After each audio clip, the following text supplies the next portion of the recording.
A cultura da excelência é buscar fazer da melhor maneira possível aquilo que a gente se propõe a fazer. E eu costumo dizer, por que é uma cultura? Porque a gente nunca atinge a excelência. Quando nós chegamos a um patamar de que nós acreditamos que o nosso produto, que o nosso serviço, nossa atuação esteja num patamar de excelência, ela já se moveu. A excelência é um alvo móvel.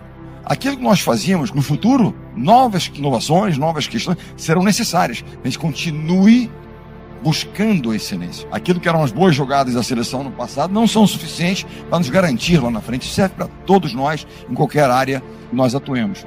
A questão é, o vencedor é apenas o perdedor que tentou mais uma vez. Tive sucesso e vários insucessos. Eu acho que nenhum de nós teve uma carreira linear, onde quer que seja. Só não perde quem não joga. Quem nunca jogou, nunca perdeu, mas quem joga, perde. Só não erra quem não tenta fazer. Sempre que a gente aprende algo, e uma derrota nos ensina muito, qualquer tipo de percalço nos traz ensinamentos. E quando a gente aprende, a gente nunca perde totalmente. Eu costumo dizer primeiro que a motivação é algo que vem daqui. Eu posso ser um oxigênio para a sua chama, mas a chama eu não vou acender. E hoje há várias teorias modernas de motivação, mas há dois pilares que são as raízes fundamentais da motivação. O primeiro pilar de motivação é a paixão. A paixão que nos torna mais perseverantes, que gera consistência, porque não é simplesmente ir lá, atuar e fazer, é um processo. E naquele dia que você está, você não tem paixão pelo que você faz, não é um propósito forte que te apaixone, você não vai. Ah, Bernardinho já ganhou tanta coisa, então para que continuar? Porque eu amo o processo. A cada dia eu levanto para treinar e tentar dar um treino melhor. A cada dia eu levanto para fazer algo para que impacte as pessoas. O segundo pilar de motivação, as pessoas fazem o que fazem porque são apaixonadas ou porque precisam muito. A necessidade move a ação. As pessoas fazem o que fazem por necessidade ou paixão, ou um misto das duas coisas. Se não houver essa necessidade interna ou a paixão, muito difícil que a gente consiga realmente motivar alguém. Será alguma coisa efêmera, passageira, mas não é uma coisa duradoura, que realmente é o que a gente quer. Eu quero usar um rapaz, Sérgio Cadinha, líbero da seleção, venceu não pela paixão, venceu pela necessidade. Agora que personagem interessante. Nascido na periferia de São Paulo, ele usa o esporte como forma e ferramenta de transformar a vida da sua família. Quando eu olhava para ele treinando e jogando conosco, ele treinava e jogava como se estivesse correndo atrás de um prato de comida, literalmente. O voleibol deu ele a condição de transformar a alimentação da sua família, a vida da sua família. Então a necessidade moveu esse rapaz. E quando alguém à sua volta do seu time não dava 100%, ele ia para dentro e cobrava. Movido pela necessidade, 100%. Não aceitava que ninguém ao seu lado não desse o seu máximo. Segunda questão, segundo ponto. Esse rapaz se transformou num líder. Pare e olhe, lembra quem pôde assistir em campo? Ele era um líder do time. E um dia me perguntaram, mas Bernardo, como é que um rapaz sem nenhuma formação acadêmica se torna um líder? A única liderança que sustenta pelo tempo é a liderança pelo exemplo. O que ele fazia no dia a dia era dar o exemplo com as suas ações, e não com teorias de liderança. Era ação diária de dar 100%. Quando um jovem chegava e via como um campeão, como ele dava 100%, como é que não daria 100%? O líder pelo exemplo. Lembrem-se sempre, as pessoas vão ouvir muito mais aquilo que a gente faz do que aquilo que a gente diz. Quando eu dizer algo e não fazer aquilo que eu prego permanentemente. Caminhem segundo aquilo que vocês pregam, que vocês dizem que vão fazer. E esse era um exemplo de líder. Outra questão interessante que a gente para e olha para ele. Quem acompanha voleibol, qual é a função do Serginho? Ele é um líbero. O líbero não faz ponto. Ele foi eleito o melhor jogador, não o melhor líbero, o melhor jogador do mundo, 2009 e 2016. O que significa isso? A valorização de todas as funções. Não é só quem conclui o ponto, eventualmente quem está na frente das câmeras e quem está atrás das câmeras propiciando para que isso aconteça. Ou seja, o conceito de time, e ele representa a força do time. Quando eu penso nele, a final olímpica contra a Itália no Maracanãzinho, terminada a partida, aquela comemoração, eles vão para o vestiário, trocar de uniforme para botar um agasalho bonito para o pódio receber a medalha. Ele tira a camisa que estava usando no vestiário e fala: patrão, presente para você. Depois de tantos anos, ele se aposentava naquele momento e concluía a sua missão. Ele, sem conhecer a história daqueles rapazes de preto chamado All Blacks, é o time de rugby da Nova Zelândia, uma das seleções, se não a seleção mais vitoriosa da história do esporte mundial. Vocês sabem que o rugby da Nova Zelândia é mais importante que o futebol no Brasil. E qual é a missão de um All Black? Quando o rapaz recebe na Nova Zelândia aquela camisa preta, é como vestir a nossa amarelinha, digamos assim.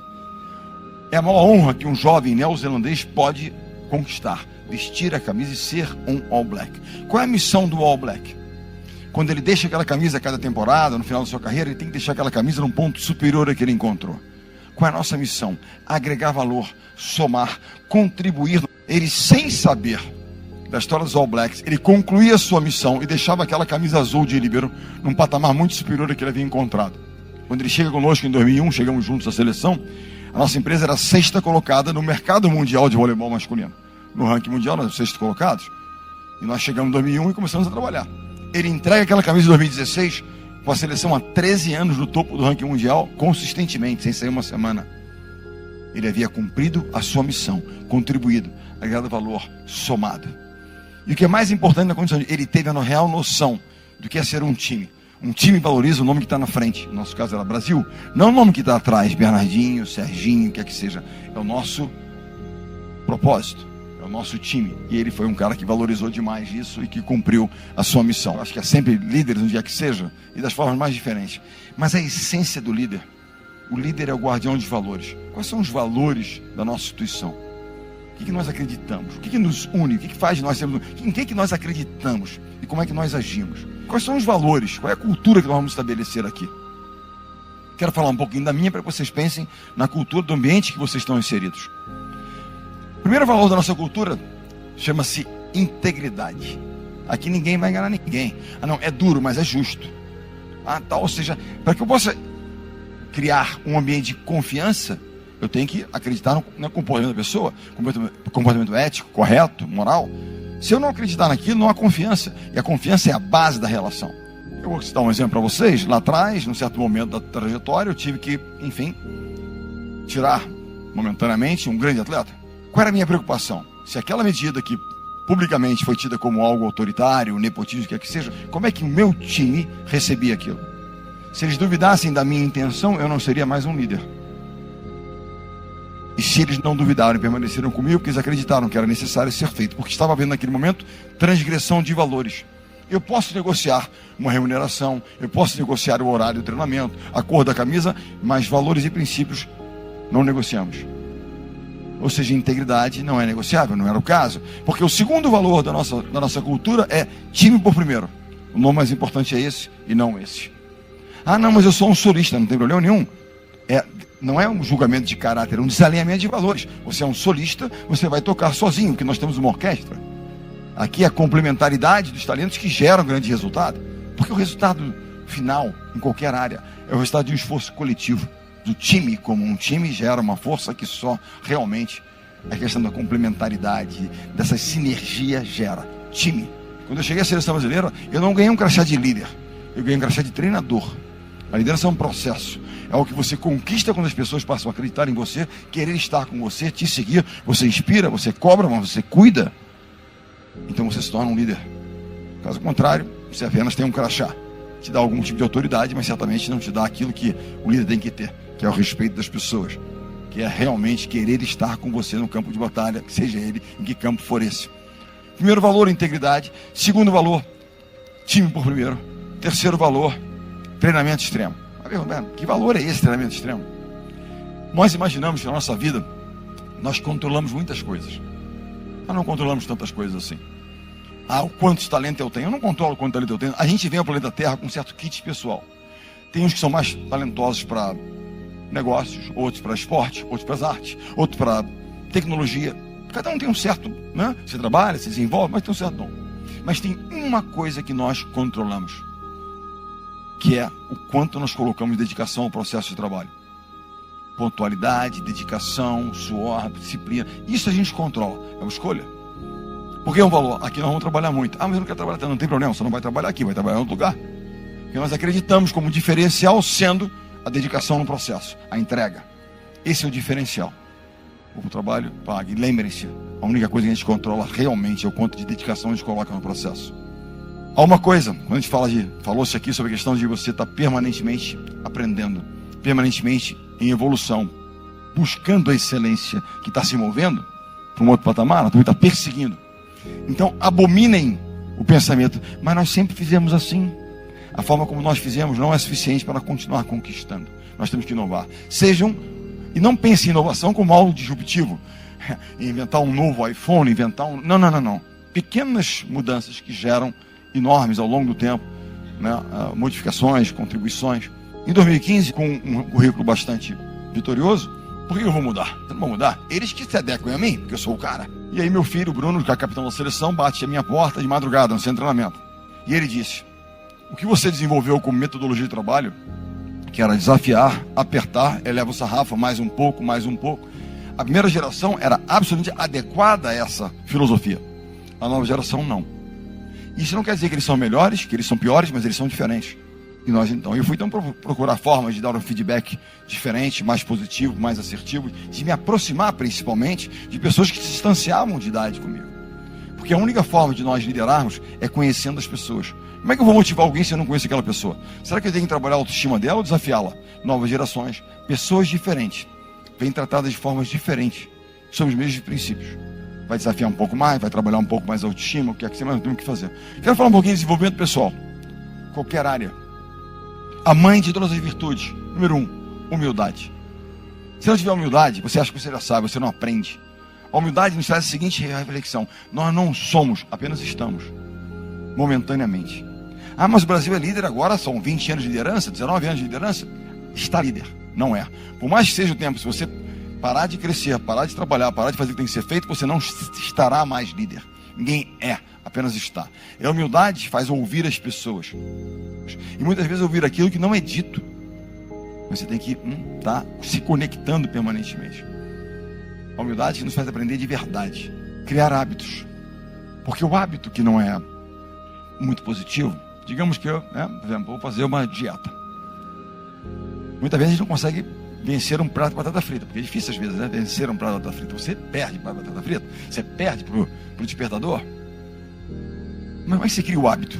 O hábito é feito por pequenas vitórias, micro hábitos, e você vai e repete. Hoje à noite, vou fazer o meu a fazer de amanhã, minha lista de amanhã, o que eu vou fazer amanhã. Eu quero que seja uma meta factível, que não gere frustração por você não conseguir, porque essa é possível. Eu quero emagrecer, eu vou perder 10 quilos no mês. Esquece, porque isso não é sustentável. Eu quero treinar, vou começar amanhã correndo 20 km. Esquece, não vai dar certo. Vai ficar tão dolorido no dia seguinte, não vai conseguir fazer nada. Então não é isso. Façam isso com consistência e desenvolvam um hábito. Porque o hábito ruim dá o prazer momentâneo. Vou sentar lá e vou ver uma outra coisa que não tem nenhuma... Eu vou comer uma porcaria qualquer que dá aquele prazer momentâneo, mas te afasta do teu objetivo. A disciplina é a ponte que liga o seu sonho, a sua meta que está com você aqui, a sua realização efetiva. Se tiver a oportunidade de assistir a uma série muito interessante sobre Michael Jordan, chamado O Arremesso Final, Last Dance.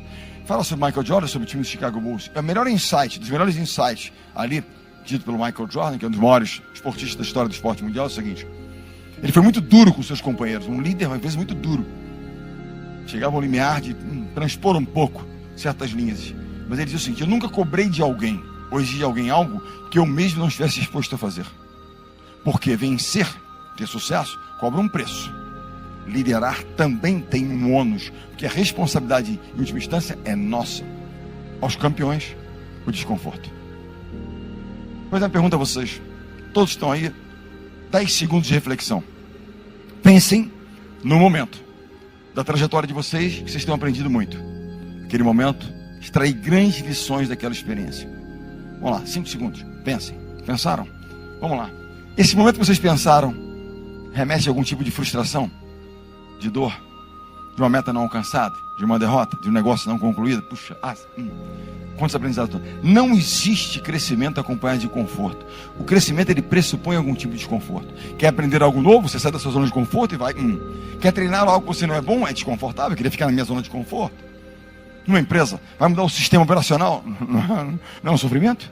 Não, vamos manter. Não, mas para crescer a gente tem que melhorar. E aí, para isso, você tem que ter um tipo de sofrimento, é o que eu chamo de desconforto de adaptação. Há uma nova zona de conforto maior. E é isso que eu tento fazer permanentemente. Provocar os campeões.